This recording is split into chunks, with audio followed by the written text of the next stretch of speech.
Bismillahirrahmanirrahim.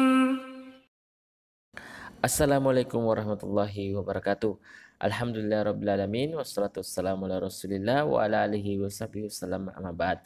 Anak-anak sekalian yang semoga dirahmati Allah subhanahu wa ta'ala, alhamdulillah hari ini kita kembali bersyukur kepada Allah subhanahu wa ta'ala atas berbagai nikmat yang telah Allah berikan kepada kita sehingga kita bisa terus melakukan aktivitas kita sebagaimana biasanya. Dan kita berdoa kepada Allah Subhanahu wa taala semoga kita terus diberikan kesehatan, kekuatan untuk menjalankan aktivitas kita dan melakukan ketaatan kepada Allah Subhanahu wa taala. Salam dan salawat kita kirimkan kepada Nabi kita Muhammad SAW, kepada keluarganya, para sahabatnya dan para pengikutnya hingga hari kiamat kelak. Anak-anak sekalian yang semoga dirahmati oleh Allah Subhanahu wa taala. Insyaallah hari ini kita akan lanjutkan pelajaran kita dalam pelajaran fikih, yaitu pada pelajaran yang ketiga. Pada pelajaran yang ketiga di halaman 18, yaitu tentang tata cara mengurus jenazah. Pada pertemuan sebelumnya atau pelajaran-pelajaran sebelumnya, kita sudah mempelajari adab-adab ketika sakit dan adab-adab menjenguk orang sakit hingga wafat. Nah, pada pelajaran ketiga ini kita akan membahas tata cara mengurus jenazah. Berkaitan dengan masalah pengurusan jenazah, ada 4 kewajiban terhadap jenazah yang mesti dilakukan oleh orang yang hidup. Ya, karena keempat ini dihukumi wajib bagi kaum muslimin, wajib kifayah. Artinya harus ada sebagian kaum muslimin yang melakukannya. Ya, kalau tidak maka semuanya akan berdosa jika tidak ada yang mengurusnya. 4 hal yang mesti dilakukan atau 4 kewajiban kita terhadap mayit bagi orang yang hidup adalah, yang pertama adalah memandikan. Kemudian yang kedua mengkafani. Kemudian yang ketiga mensolatkan. Dan yang keempat menguburkan. 4 hal ini hanya berlaku bagi mayit atau jenazah muslim. Adapun mayit kafir, jenazah kafir, maka tidak disolatkan. Kita akan membahas satu persatu. Yang pertama adalah memandikan jenazah. Nah, di sini kita wajib memandikan jenazah kecuali kepada 2 jenazah, yaitu orang yang mati dalam medan perang, dan kemudian yang kedua adalah janin yang meninggal yang berusia 4 bulan. Ini 2 mayat ini tidak dimandikan, langsung dikuburkan.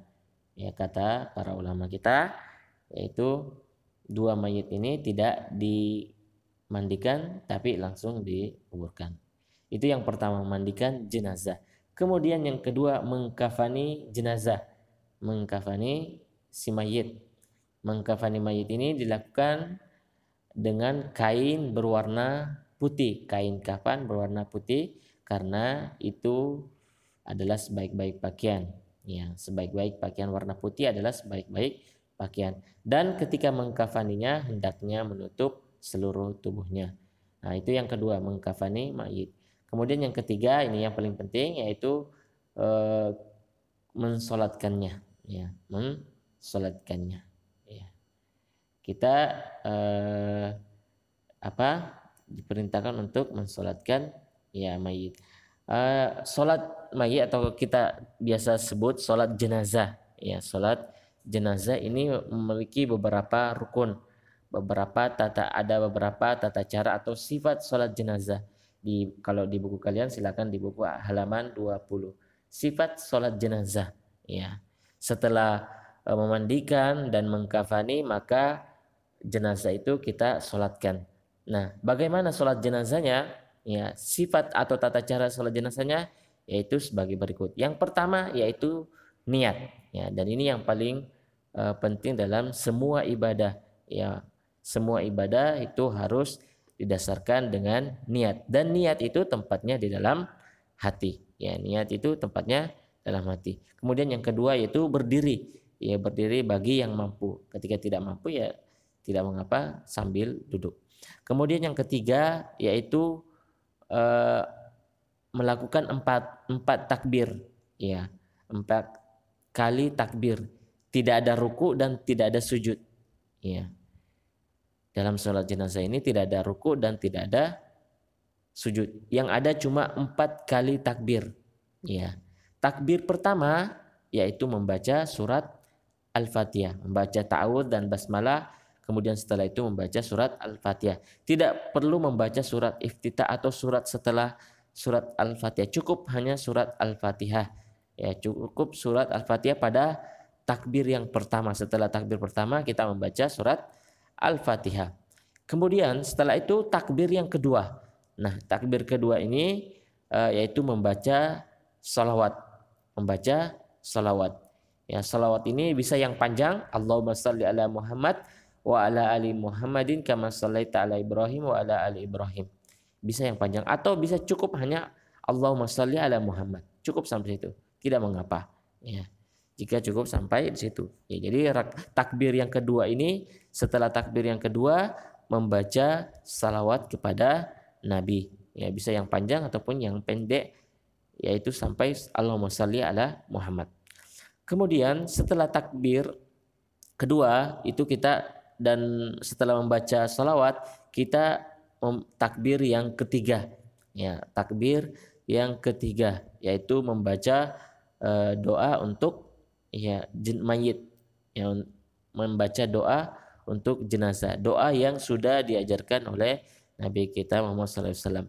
Di antara doa yang sudah diajarkan oleh Nabi SAW adalah doa yang sebagaimana di dalam buku kalian. Silakan dilihat di halaman 21. Di situ ada doa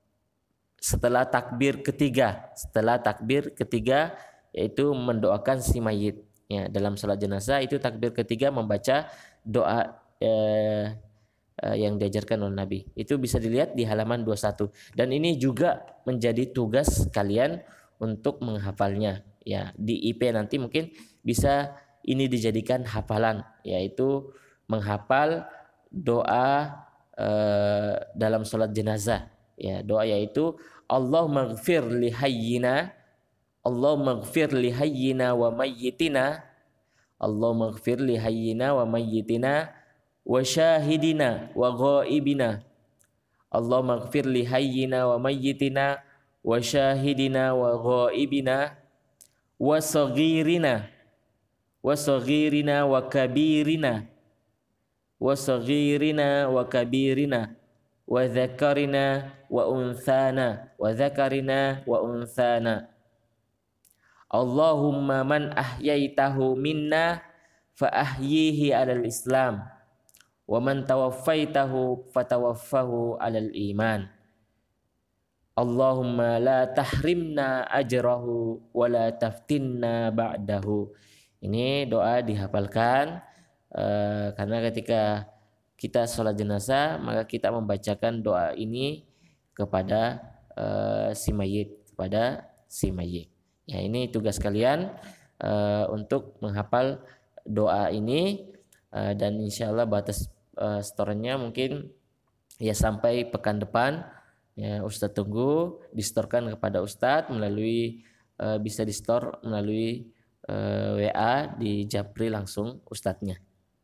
Kemudian setelah takbir yang ketiga yaitu takbir yang keempat.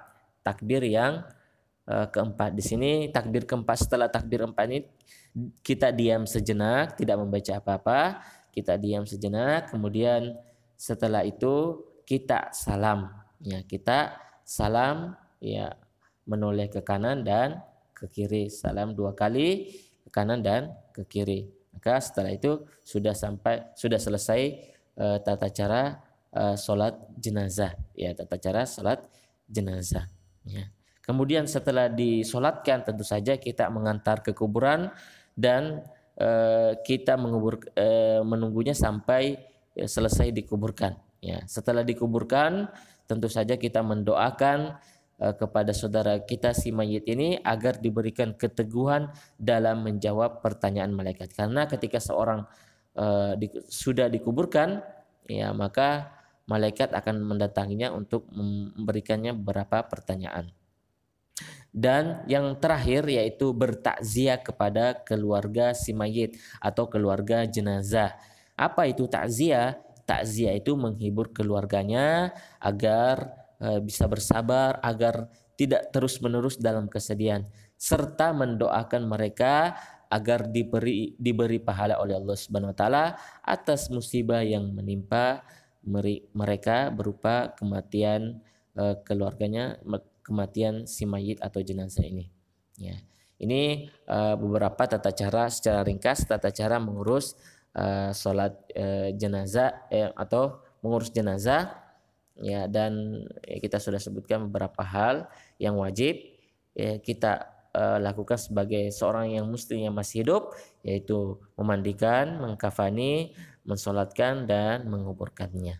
Ya, nah sekira ini apa yang bisa Ustadz sampaikan.